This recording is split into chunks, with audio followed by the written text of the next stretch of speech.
ฮะต่อมาภาษาลาซักนิกามากสู้ครับบ่ได้อ้อมบ่ได้ยังนะบนคิด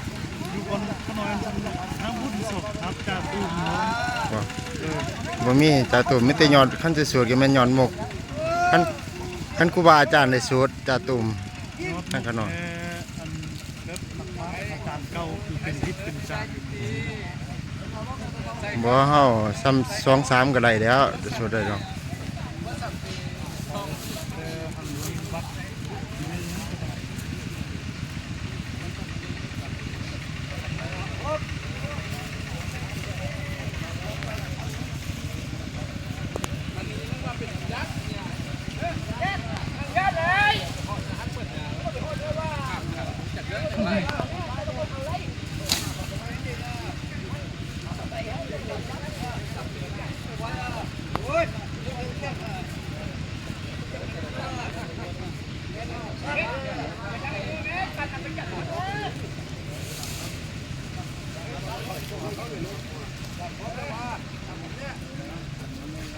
ที่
ของแต่ละบ้านเนาะเฮ็ดจะเฮ็ดบ่คือกัน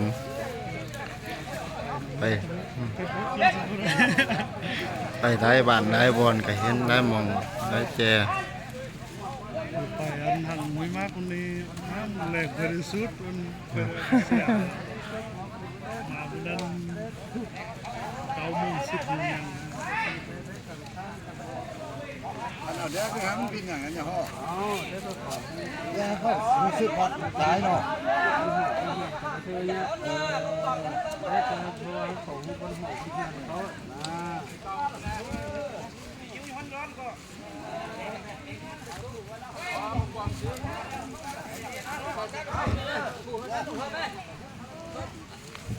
ดูทำได้ดูลงไปเลย